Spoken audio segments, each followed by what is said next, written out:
Ya, saudara, kita ke informasi seputar mancanegara. Perang Rusia-Ukraina menjadi keprihatinan internasional.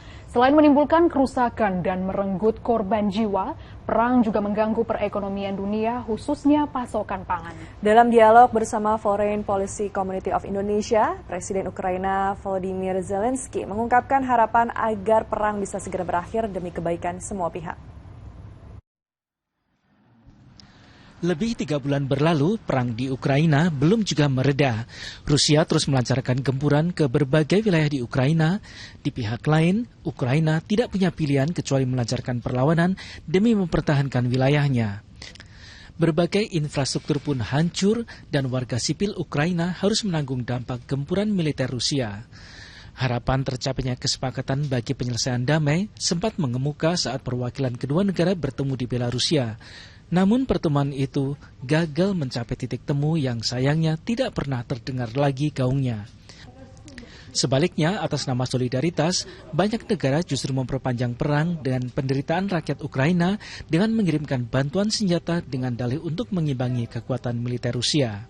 Nah, dalam kasus Rusia-Ukraina ini, kok saya membayangkan masih ada kesulitan ya mencapai akhir konflik yang bermartabat buat semua pihak ini, karena penggalangan senjata, dukungan senjata masih digaungkan. Kemudian kedua belah pihak sama-sama tidak ada yang menahan diri untuk tidak saling menyudutkan. Kemudian yang ketiga, belum ada ruang untuk menyelesaikan masalah tanpa perlu ada yang diharapkan sebagai pihak yang kalah.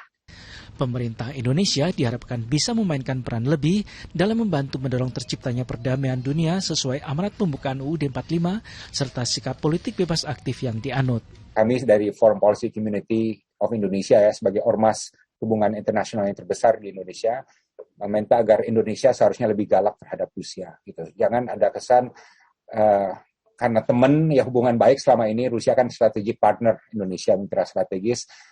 Jadi kita sungkan untuk mengatakan kamu itu salah tuh masuk Ukraina. Gitu. Kamu itu merugikan semua orang gitu ya. Karena kalau tradisi bebas aktif kan dengan teman pun kita harus berani kritis. Perang Rusia-Ukraina juga berdampak pada ekonomi dunia dengan terganggunya perdagangan internasional. Dalam dialog bersama Foreign Policy Community of Indonesia, FPCI, Presiden Ukraina Volodymyr Zelensky dengan jelas menyebut blokade yang dilakukan Rusia di Laut Hitam dan Laut Azov membuat produk pertanian Ukraina tidak terdistribusi ke pasar dunia dan mengakibatkan lonjakan harga pangan internasional. Ia menyatakan perdamaian akan memudahkan segalanya. Чим швидше цю війну вдасться закінчити, тим краще буде для кожного народу.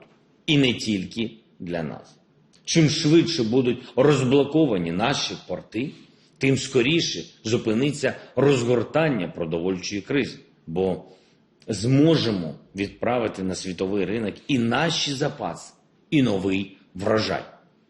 Perdamaian Rusia-Ukraina menjadi kata kunci bagi pemulihan dunia setelah 2 tahun mati suri akibat pandemi COVID-19. Sudah waktunya baik pemimpin Ukraina dan Rusia kembali duduk bersama untuk mewujudkan perdamaian tersebut. Dunia internasional pun juga harus mengambil peran aktif untuk mendorong pertemuan kedua pihak demi terciptanya perdamaian di Ukraina dan bukan sebaliknya memperkeruh konflik kedua negara. Tim Liputan 6 SCTV melaporkan.